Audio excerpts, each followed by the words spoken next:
Hi, welcome back to my channel. This is Joe Brand. So in this videos, I'll be sharing to you our last lesson in the subject of ethics, and that is making informed decisions.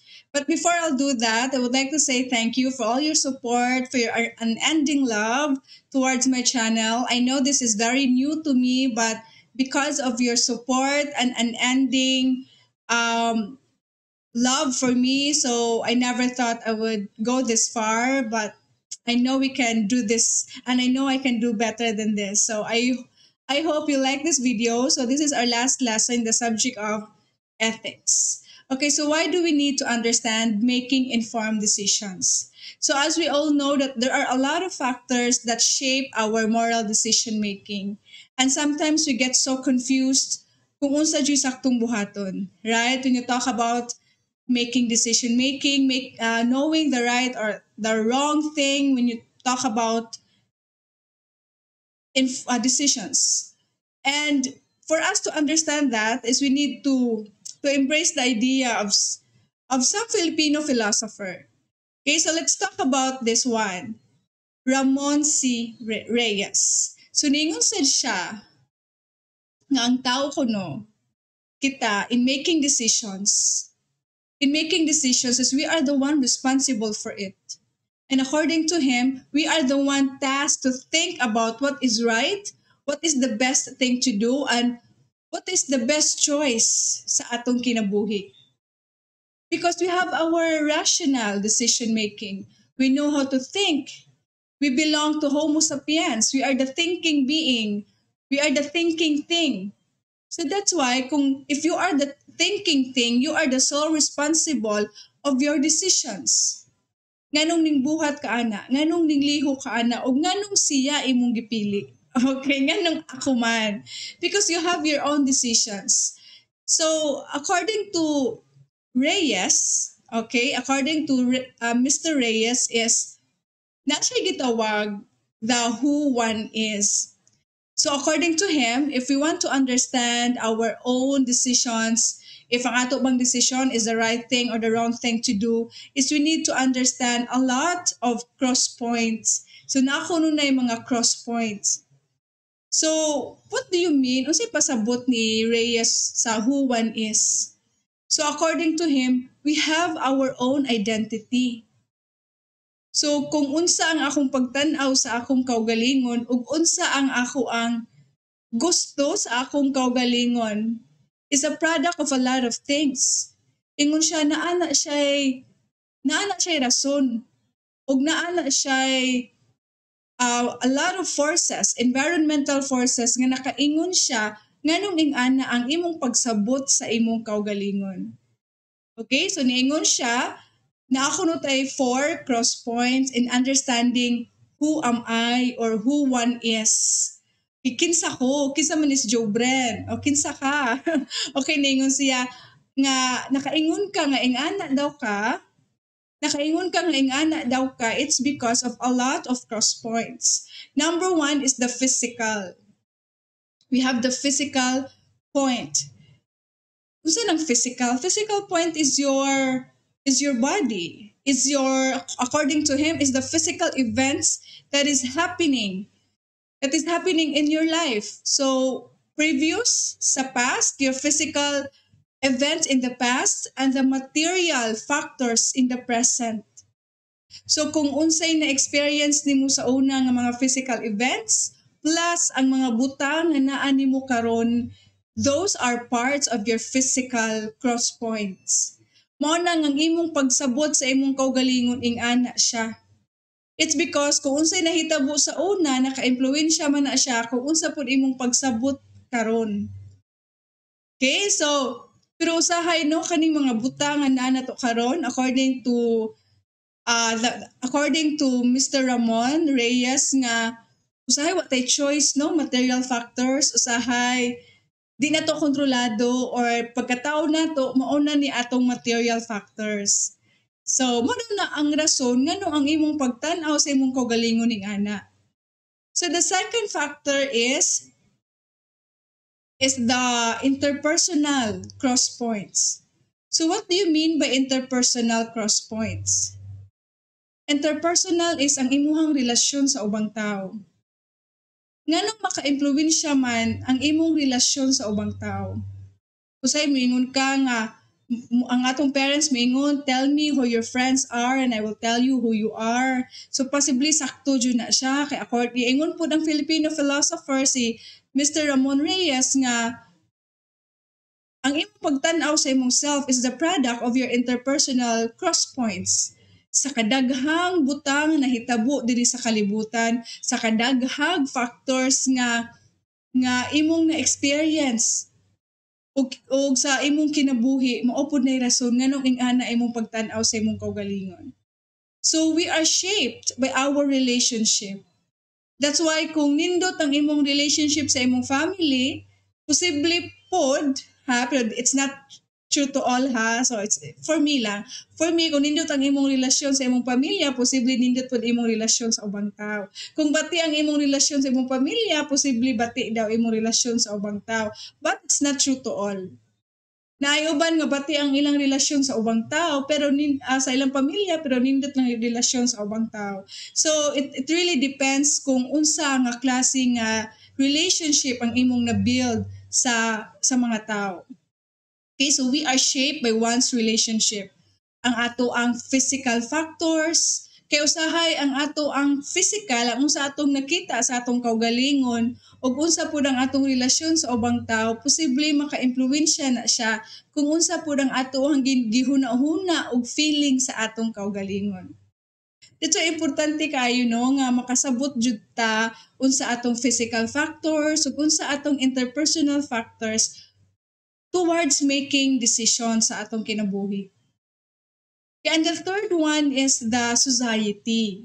Diba? So the physical, the interpersonal, and the society. So ang ato dang society is tanan, all the elements nga naa diri sa kalibutan.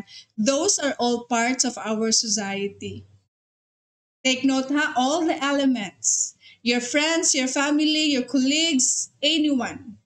As long as nag-interact ka, imo na siyang naging part ka na. So those are part of your society. And then according to him, the way you think about yourself or you understand your physical being, your who one is, your who am I, or the thinking thing is possibly influenced by the society and the culture. Take note, our society and culture are considered as the large part of human existence. Munang makaingon ko that our society is very influential because kita, isip usa ka tao, gamay ra kay nga portion, no? But we are surrounded by a lot of people. We are surrounded by so many things. We are surrounded with so many factors. That's why makaingon ka nga maglibog ka sa pag-understanding mo sa imong self. That's why we get so confused on what to think about ourselves because we are so bombarded with so many things. Right? So, since we are part of the society, possibly we are influenced. Our thinking about ourselves is possibly influenced by our society and culture. Okay, so take note na nata sa physical, the interpersonal, and if na-affected na kaana, therefore, ang place nga nagstay ka, therefore ang imong society is possibly mao po na sila nakahatag og influensya sa imong pagtan-aw sa imong kaugalingon. For me, that's true because our society plays a big role sa ato ang pagtan-aw sa atong kaugalingon. Okay, so the fourth cross point is the historical.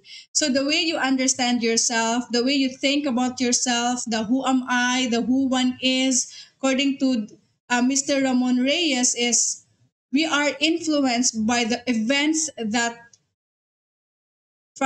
we are influenced from the events that we had before. We are influenced by our historical events. What I mean. Kung sa akong pasabot ana, historical. So kung unsay na-experience nato sa una, posible naka-influence na siya sa unsay atong pagtan-aw karon sa atong kinabuhi. Manaingon sila, history repeats itself. Kay manang usahay kung unsa ang imuhang na-experience sa una, kundi pa ka-let go sa una, right? Magsige jud ka balik-balik sa una.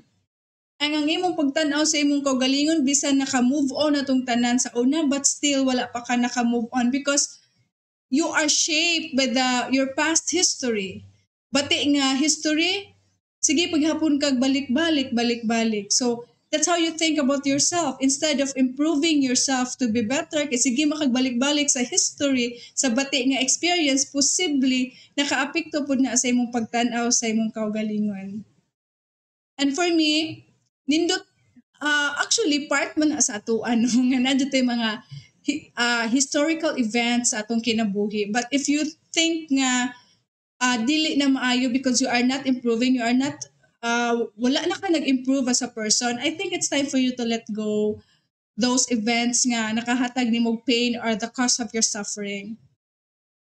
So, but ningon pud si Reyes nga this is not just a product of all these cross points. Ang ato ng pagsabot sa atong kaugalingon is not all about the cross points.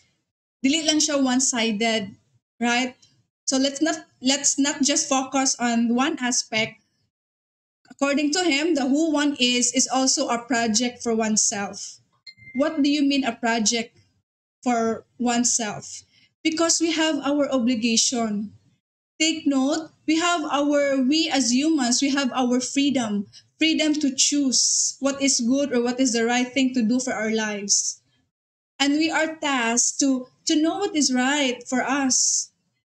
So that's why it is a project. So meaning project na siya, kung project gani siya, ikaw muhulmaan ang imong pagtan-aw sa imong kaugalingon. If you think that you can do better than this, then try to create something out of it. That's why when you talk about project, it's not dili lang siya overnight no project, no. It's a long-term project because you are dealing about yourself.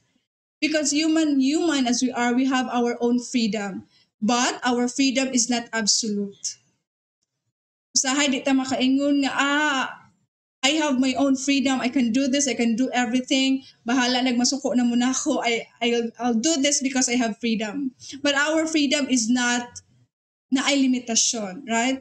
Dili siya infinite freedom. We have our own limitations. We have actually as humans, we have our ability to give ourselves direction. To give ourselves kung unsa jud gusto natong mabuhat sa atong kaugalingon. Because of our freedom. Naatay mga pangandoy, naatay gusto ko ani, gusto ko mahimo kong ani, gusto ko maging sikat. So we have our own freedom to choose tanaw nimo nga mas mo maayo ka.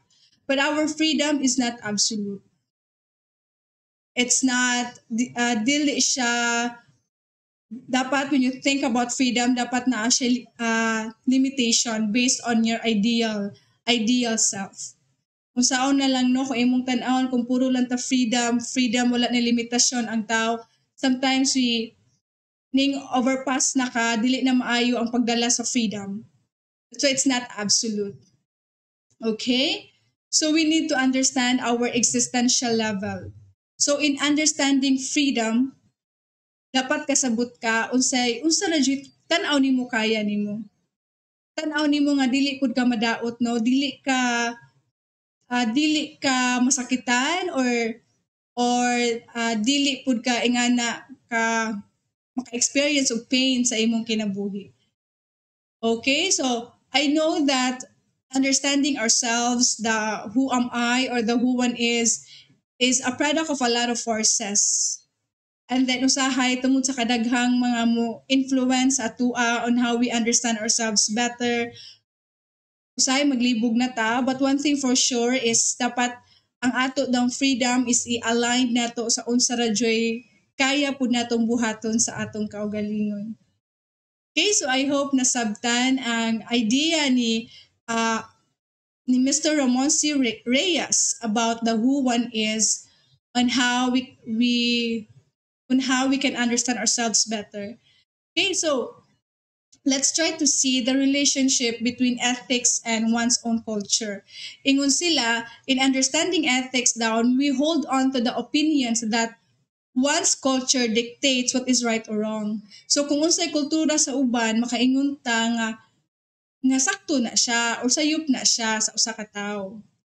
Right? So, man na siya maingon ta nga, ay, nimbuhat ko sa sakto, kay mao man ni gitudlo sa culture. Nimbuhat ko, ay, wala ko nimbuhat sa kanang butang nga, tanaw na kong sayop, kay wala man na siya gitudlo sa culture. So, man ang opinion, no, when we try to differentiate the relationship between ethics and culture. So, we tend to internalize nga kung unsa ka the way mo relate sa ubang tao, unsa imong relasyon sa ubang tao, makaingon sad ka that you are really a member sa kana nga society kay kung unsa ang ilang treatment sa usag-usa, mao man sad ang imong gibuhat nga treatment sa ubang tao. Therefore, you are part of the society and culture because you are following it. Okay, so but ningingon si James Rachel, an American philosopher, ningon siya nga he truly defined or explained to us the idea of cultural relativism. Okay, so what do you mean by this? So niingon siya, iyahang to him, there is no such thing as objective truth in the realm of morality. Wala jud kunoy basihan nga makaingon ka nga sakto ni siya or sayop na siya. Kung atong i-compare ang culture o ang ethics o ang kultura sa tao. Because ang iyang mindset, ang iyang argument is this, we have different cultures, yes. And we have different moral codes, yes. Then, kung lahi-lahi tag kultura, lahi-lahi po tag gisundan nga sakto or dili, therefore, there is no one correct moral code. So kung lalaki tag kultura, lalaki po tag gisundan nga sa sakto ug sayop, therefore wala jud sakto nga moral code nga atong sundon. So mapud na iyahang argument. So there is no standard of knowing what is right or wrong. Kay lalaki man tag kultura, lalaki tag kultura ug lalaki po tag gisundan nga moral codes.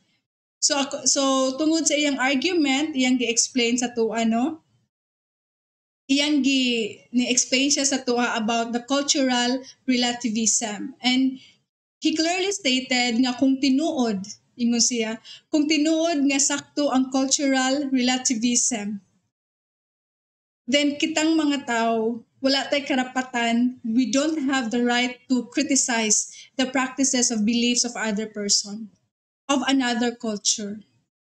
In short, kung tinuod ang cultural relativism, we have no right to criticize other culture. Nga makaingon kang sakto na o sayop ilang gibuhat. The second argument is, if cultural relativism was correct, then one cannot even accept that moral progress can happen. It means nga kung unsay naandan. Take note karong panahon no, despite taga province ka, but you are nag-improve na biya jud. So therefore di ka makaingon nga kung ang kultura na to sa una ingani lang, mao ra jud ni atong i-follow. This time around lahi na. Bisan pag ang kultura na to ingani, but there are people nga nag-evolve, nag-improve, nag-try nga muasinso ilang kinabuhi. Although ko imong tan-awon karon daghan pa jud nga ay culture no nga diha jud ilang gi-stake, but sa time na to is mga Pinoy, we are also absorbing sa lahi na pud nga culture. For example, sa mga Western cultures, murag ato na po na siyang adapt. Right? Kung wala taning adapt siguro, we will stick sa unsaray ato ang naandan nga kultura. Okay, pasabot is, despite daw na atay kalalahi nga different cultures, we have different ways of doing things, ang cultures may also hold certain values in common. So naatay common nga mga values nga atong gihold up, nga atong gihold sa atong kagalingon until now. So we just need to respect differences in cultures, right? So kung ila ng kultura, well, that is good for them. So kung amo po ning kultura, that is good for us. So that is the idea. Di lang po kuno nato i-focus lang nga kung unsa imong kultura, maupod na ang imuhang pagtan-aw sa sakto o sa dili. Kaya na may ubang kultura nga nag-mix na po sa lain nga culture. Okay, so That is the idea of racial, about the ethics and the culture, the relationship.